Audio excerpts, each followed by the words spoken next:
Hello, everyone, and welcome back to Manifesting with the Moon. I am here today with Emily, and we are talking about the full buck moon that is happening this afternoon in the sign of Capricorn. And it's really good, really intense. And yeah, we just want to give you our thoughts on it. So, Emily, what do you think? Oh, Kristy, this is a powerful moon. It is, at least for me. Last night I was not sleeping. I went outside just to look at the moon. Probably, I think it was like 1 in the morning or something. Um, and it's so beautiful. I mean, I know it wasn't full at 1 in the morning, but the full moon energies are already there. So yeah, it's powerful. I don't know very much about the sign of Capricorn. Maybe you can expand on it a little bit more because to me, this is like all about Capricorn is like the doer. They get stuff done, right? Yeah, I think so. I don't know. I think there's a lot of interpretations for Capricorn. I always think of it in terms of seasons. Okay. So during the holiday season, right up until like the winter solstice, we're in that Sagittarius energy, which is like party, party, party, social, social, social. And then all of a sudden, we're like, we're done with that. We move into Capricorn season right before the 25th of December, and we're like, everybody leave me alone. Okay, I don't want to talk to you. Get away Right. from me. I'm going deep. I'm going underground. Stop. And then as you move further into Capricorn season, that's when New Year's is. And so everybody's like, okay, it's time to get back with it. We're going to start working on our habits. We're going to set these routines back up in place because Capricorn is ruled by Saturn. And Saturn is all about responsibility, Ah, kind of there's rigid, and kind of like get back on task. love it. Okay, Yeah. that's why I think it's like the doer because yeah, it makes sense. Yeah. It has more structure Yeah. to get things done. And Yeah. so to me, this moon is all about like taking responsibility for yourself and setting, whatever it is that you want to manifest and creating that structure and actually pulling it in. Like this energy will help you pull it in, but you have to take responsibility for yourself and have that structure. Yes, yes, yes. I agree. And it feels like this is like a really good grounding moon. When you think of bucks, you always think of this like very old, wise deer who has been around. He's been around the block for a really long time, right? And so this is a really good moon to like settle down into the ground, like kind of take stock of who you are, what you want to pull in, what you want to get rid of. See all those people out there doing their thing, but knowing that you are fully in your own energy and you are being authentic and you are being who you are meant to be and you're in the right place at the right time. It's very like almost very calming for me anyway. Yes. Well, you're such a grounded person. I love that. I Oh, love it. thank you. And it does, and it feels, yeah, actually to me feels nurturing, like Mm. tapping into the wisdom. Yes, yes. It feels very much if you were looking at like everything from like the three phases goddess, right? It feels very much like that old crone who's just like, just sit here, just listen to me. I know what I'm talking about. Don't worry about it. You're putting too much effort into all these things that are completely unnecessary. So just kick back, relax on the porch with me, and let me just play it all out in front of you and tell you what's really important. I love this. Okay, so from what you just started talking about and like having that wisdom come through and that guidance is so important right now with everything that's going on in the world. What's going on in the United States, even just like I don't want to say just even, but the natural disasters that we're facing, what happened in Texas last week has been just devastating.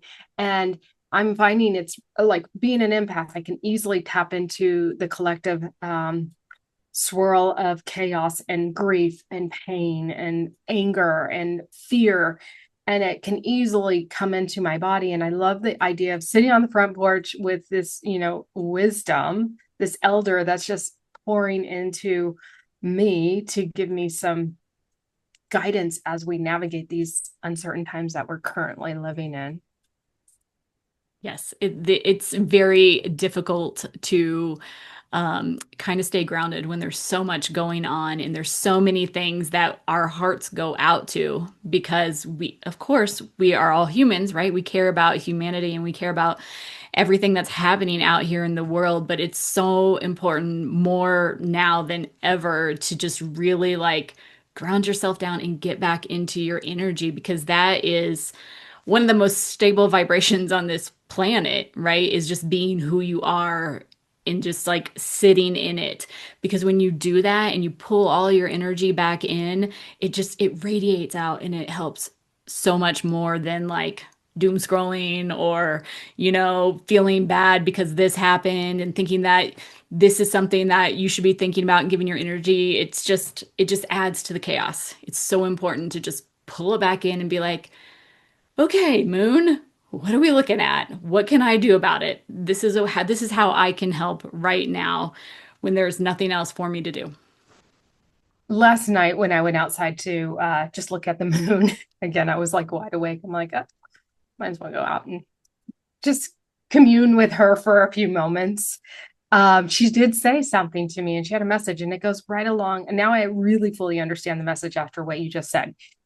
Is she said to me that this moon, this energy of this moon is about really, how did she put it? It was about taking accountability for yourself. Oh, and she goes, use my light to put a spotlight on where you are disempowering yourself, where you are giving away your power. That's what she said.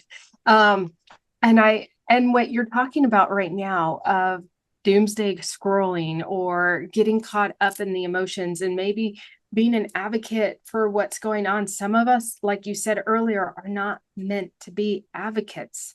We need to know what is our lane and stay in it.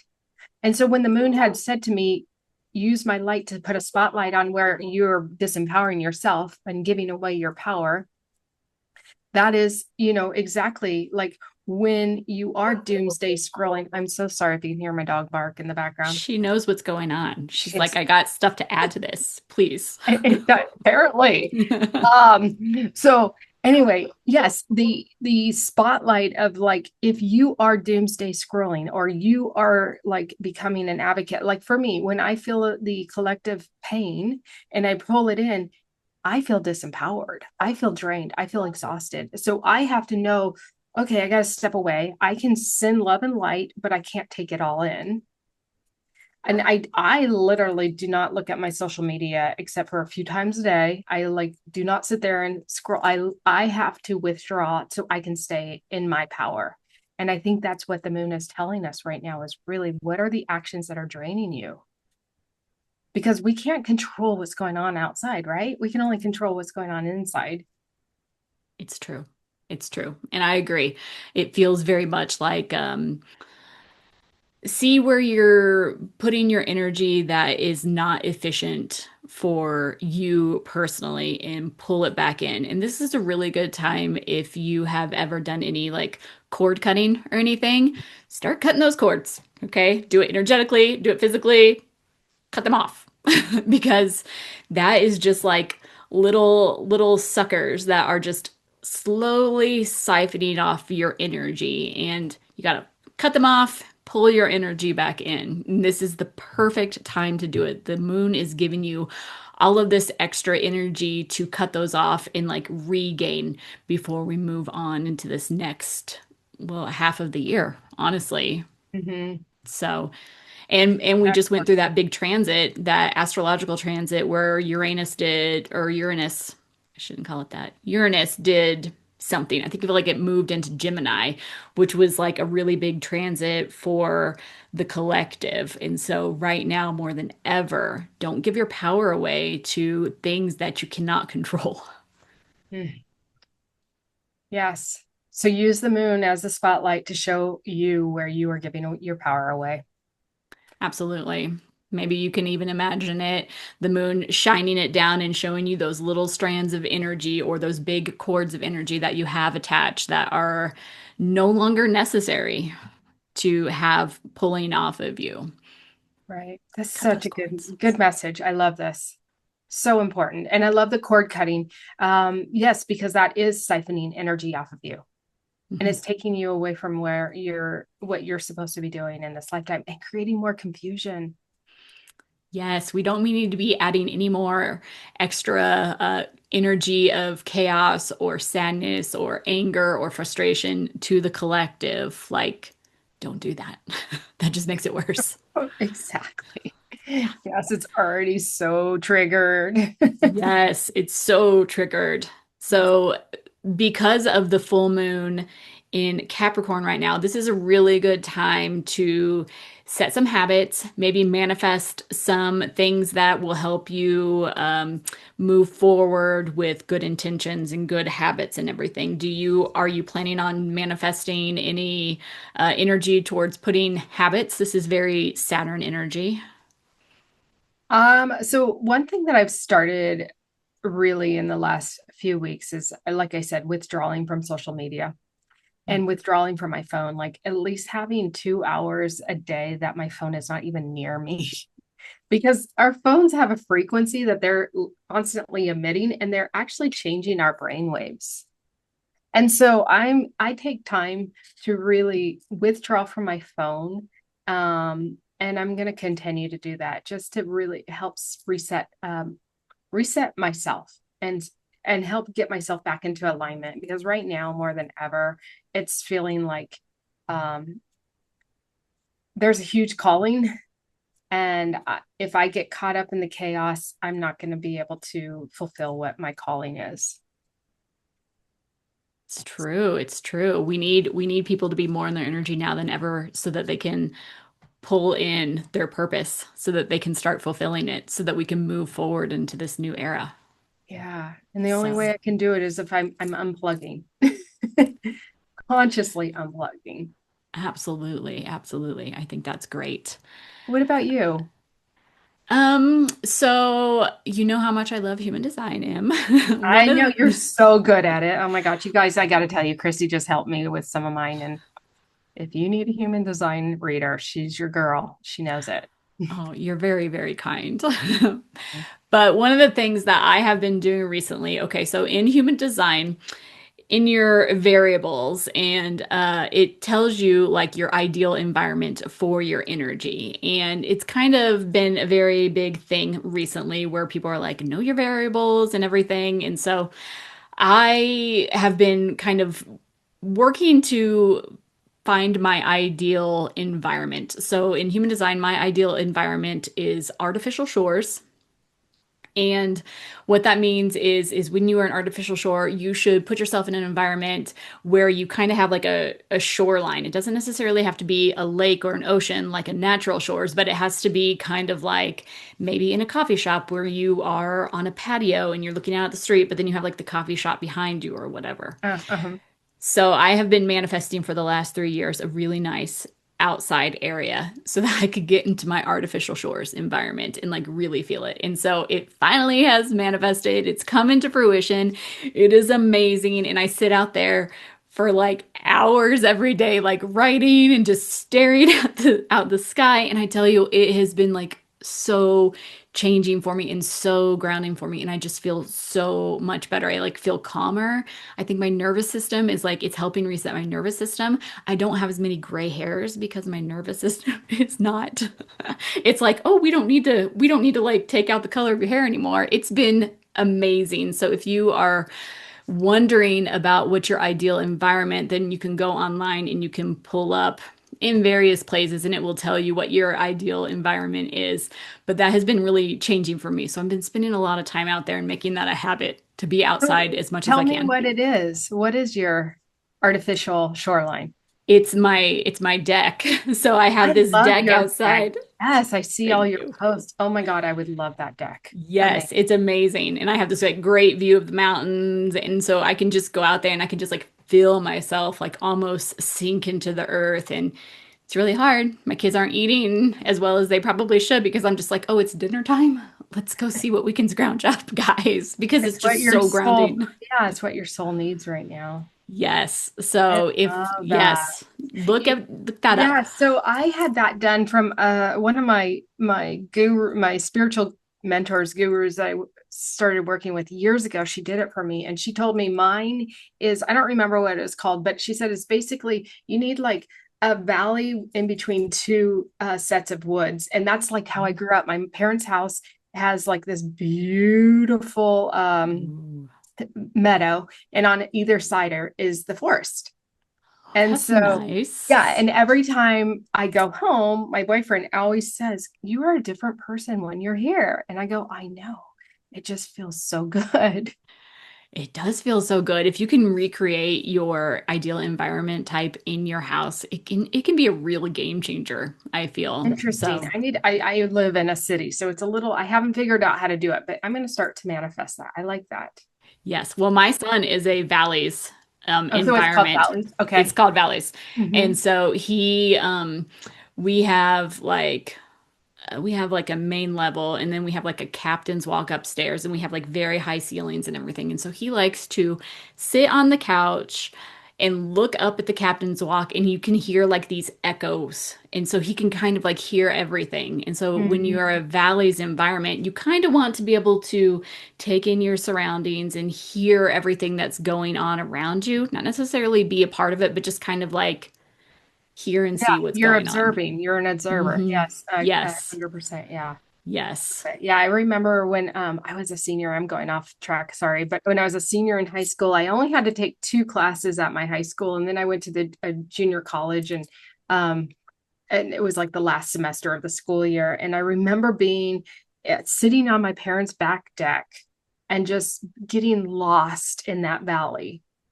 and just watching the airplanes above or just watching the birds. And I think that was probably the happiest time of my life, just sitting there. It was the Yes. most amazing because, and I mean, I grew up with it as a kid there, but I wasn't maybe as in tune. I was out in the forest playing. For So, sure, right? yeah, So you that was, probably feel super grounded now that when you go back home, huh? yeah, I love it so much. So Yeah. yeah. Interesting. I love this Yeah. topic. So fun. Yes, this is a really good moon. When I woke up this morning, I was like, "Ooh, I don't know. I don't know how I feel about this moon," but now I'm feeling really, really good about it. And I hope everyone else is too. Um, any final takeaways, Em, that you want to throw out there? I really feel like this moon is, oh my gosh, I'm so sorry. My little skull is talking to me. Um, Ooh, creepy but awesome. I,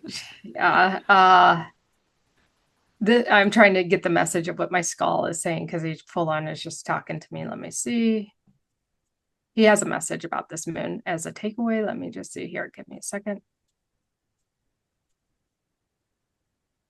Don't fear this moon. Lean into it and really go in to what you want to manifest, but don't like what's that word? Hmm, I'm not getting the word. It's like sometimes in the spiritual realm, we can act like things are all like happy-go-lucky all the time. And we don't give it the it's reverence. That's the word he's saying. We don't give it the reverence it deserves. And this is a moon that is kind of demanding the reverence. And the reverence being us really taking accountability for ourselves so we can lean into this moon and manifest the valley or the artificial shore, to help us really create whatever it is that we want in our life. Ooh, I love that. I love that. Yeah. The reverence. Okay, that reminds me then. Okay, so you know how much I love Egyptian mythology. Yes. Okay. So I got this really great book this week about shamanic Egyptian astrology, and it is the Egyptians did astrology way back before the Western ones, okay? But the god that is associated with Capricorn is Knum, which I've never actually heard of him, but he is portrayed as a human man with the head of a ram. And he is, okay, I'm gonna read this to you. All right. Wait, let me put on my reading glasses because we're at that point now. Okay. Mine are on all the time. Okay, Knum continually creates new forms so that we might have the means to proceed with our earthly tasks after each process of transformation and change. Mhm. As we move through each death or rebirth experience, it is Knum who weaves the new DNA into our body so that we can integrate and open to the demands of the change that is occurring, not only within us, but upon our planet. Wow. Ooh. I know, isn't that good? So This is a good. great book, guys. What is it? I can't. It's Shamanic Egyptian Astrology. Wow. I need Ooh, good yeah. stuff. Yeah. Yeah. So we want to call in Kanum right now. Yes. I was like, oh, it's so Oh, good. good. He's this lovely, benevolent, like river god. So it's got that water because Capricorn is across from Cancer. And so it feels really nice. So use this Mhm. new moon to like rebirth, shift your identity into that version of yourself that is like the wise old buck hanging out on the porch. Good. So good. So good. So good. I love Yes. it. All right, so we will see everyone in a couple of weeks for the new moon. Check out our Patreon. I'm going to link it below in the description if you want to work with Emily so that you can start working on connecting to your spirit team. Her information is below. Stephanie wasn't able to make it today, but she is also like super crazy magical. And Amazing. so definitely check her information out below too, and we will see you guys in a couple weeks. Bye. Bye.